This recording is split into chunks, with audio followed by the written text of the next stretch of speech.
Welcome back to Carlson Farms. I am LEAAD Farms, and we have a job that Dad wanted done. We were working on it before he passed away, and I would like to finish it today. I'll show you what it is here in just a minute. Use the skid steer to get the rake and the bucket. These are the tools that we need. You can see I've clamped the rake bucket in my dirt bucket on my excavator. We have the Volvo hooked up to the lowboy. That's not a lowboy, flatbed haul trailer, triple axle. So that Volvo, which is one of my favorite trucks, last couple of videos got the oil change and everything else, so that is service ready to go. We will load up the excavator, leave the skid steer at home, and I think I can do everything. I can do most everything with that to get it half complete, and then we'll bring the bulldozer. Hopefully, if the weather holds. 66 degrees here in Nebraska today. I did lots of meetings, more office business work, very important. I'm very encouraged. We had a good day in the grain markets today, but I've got a lot of energy, and absolutely I want to be outside working with my hands, getting in the dirt, doing something on this beautiful February day. So I gave you the rundown. We will go to the job site and I will show you and explain what I want to do to help complete and finish up the job Dad and I started. Oh shoot, it's maybe been 5 years now, but I have the time, I've got the equipment, the know-how. We will be short on dirt. We don't have enough dirt. We'll have to wait for more dirt to get hauled in, but I have an idea and a theory, and I would like to take you guys along with me before we, put the planter in the shop and start working with row crop farming. So great time to do construction. Follow along in this video. Sorry for that brief pause and intermission. I had to go have a nice conversation with Mom because she was home. We're gonna start the truck so it airs up, and then we're gonna dump the air on the trailer to lower it down. I'll show you how I load the excavator without ramps. Ah, what an awesome truck. So this truck has air ride suspension. Now the truck is started. It is airing up the tanks, but I've got a dump valve back here. You switch over to there and it'll drop the air, and the trailer will lower down and the tires will come up. And then what I do is put the excavator boom down right here and lift the front of the tracks up, and then I'll walk the tracks forward onto here and then walk it pretty much all the way up. I think I did another video on this. I should set up my camera somewhere so you can see how I do it. I need to start the 5-ton and fill up a tire. Now I'm getting distracted doing a lot of other things. But essentially I'll walk it halfway up, and then I think I walk it all the way up. With the tracks, it should just walk all the way up. And then I do the reverse thing when I unload it. We'll see what we got here. All right, I'll try to just film and record. Put the boom down, and that will lift the entire machine and track. Stick forward, boom down, get the right leverage. Then our tracks are off the ground, and then I can slowly walk it forward as we pull. Oops. Figure out the set here. Go slow. Keep the weight. Now my tracks are on the lip of the back of the tractor, and we can move forward. Essentially, does that make sense? How I'm walking it up here? You want to keep half your track on each side on the trailer. Well, we did it. We made it to the job site, and this is my plan. Instead of walking the excavator off backwards and then turning around, put the bucket on the trailer to let myself down, I've decided to back up to one of these side dump of fill dirt, back up about right here, and then I think I can just ramp the excavator down and walk it off into the distance. That's also a nice way to load it, to just create your own trailer ramps. Right there. So we drove through a lot of milo, standing milo, and it caught the neighbor's corn stalks. So there was a lot of trash out there, and you'll see we've got it built up here a bit, it'll be fine. That looks quite okay. So we'll back up by myself. What do we got? 15 feet, and then we'll hit that dump valve and try to get unloaded. That looks pretty good enough for who it's for. Now we will lower the trailer.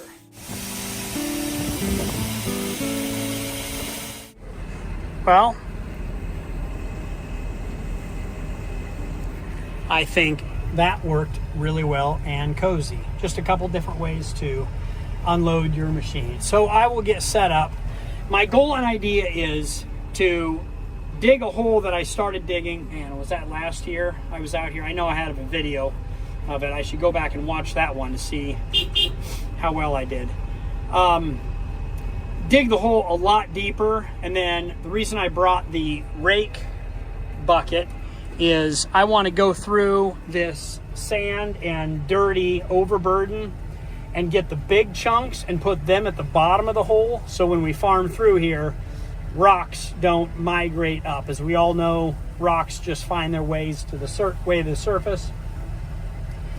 Putting the big stuff in the bottom, I can do that with the rake, and this is mostly sandy soil, so I can dig through all of that. And man, definitely am going to need the bulldozer out here. Should I bring it today? That seems like a good idea since we have good weather and my hauling has been good so far.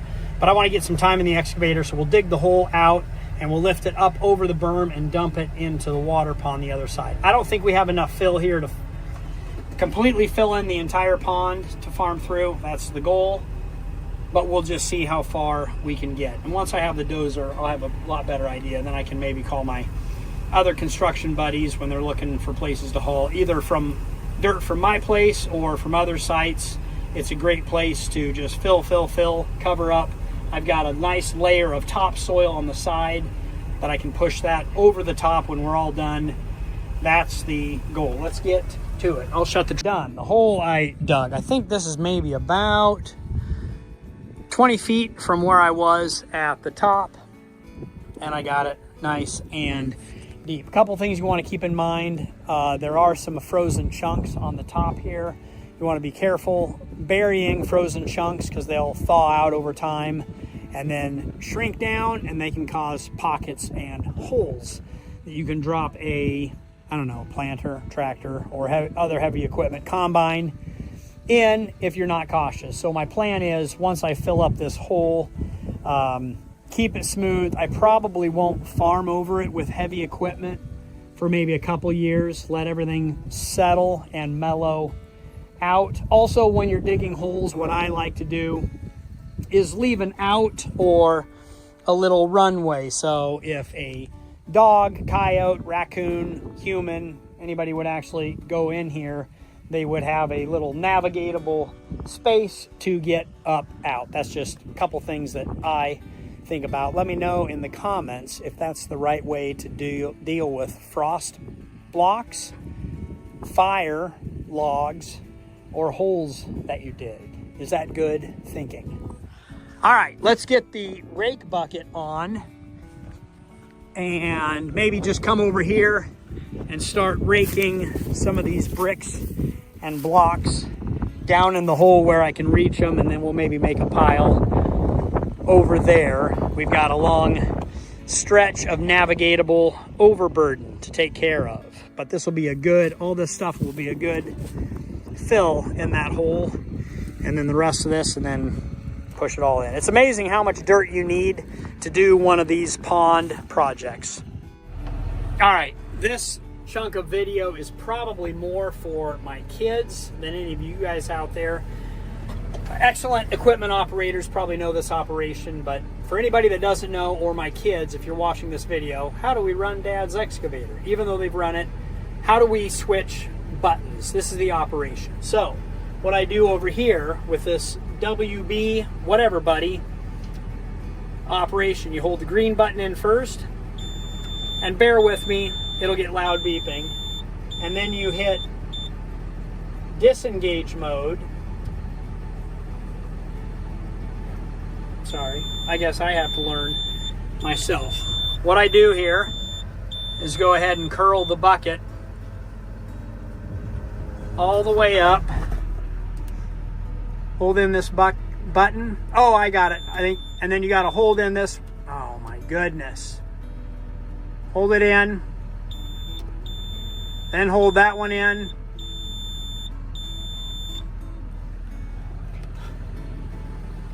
First time. Give me a second to figure this out. Then I'll run you guys through it. Hold on. Stand by. If you look closely, Kale, you can see that you have to hold this button in for 3 seconds, and then you hold the disengage button in for 2 seconds. There we go. Now we look like that, and then we roll the bucket all the way back. It's already rolled back. Let me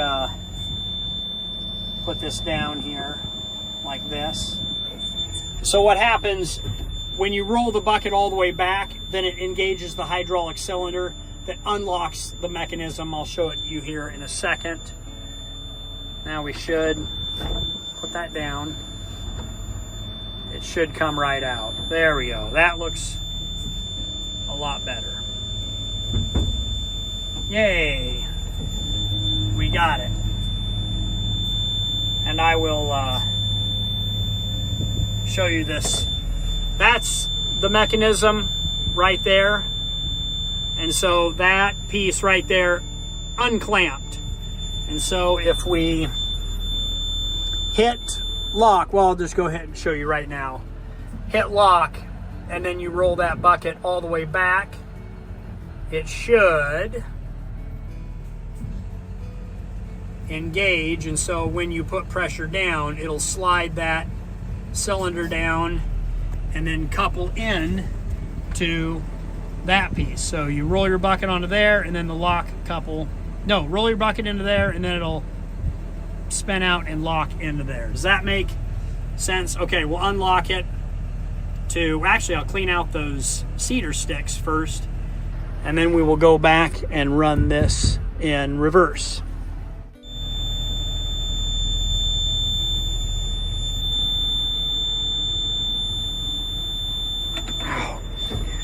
Activate your hydraulics. There we go. Now we got it.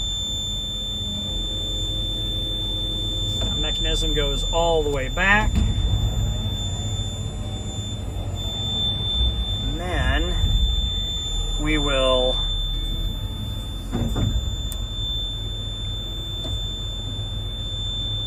pull this out and single-handedly try to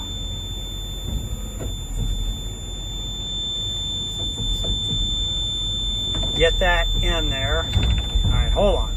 I disengage the mechanism because I don't like that beep, but hopefully it doesn't try to lock as I put this down. Oh, it did. The pressure will go to that release mechanism first, so I got to open that back up, but at least I got it engaged in that front coupler there.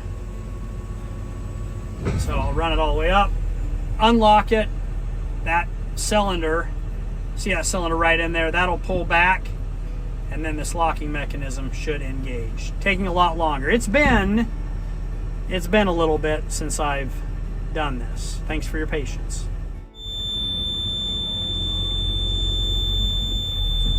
Oh,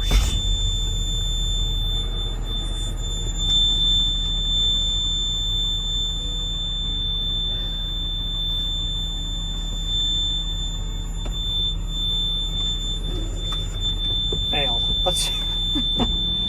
Let's try that again. Help me. Well, at least I got it on camera.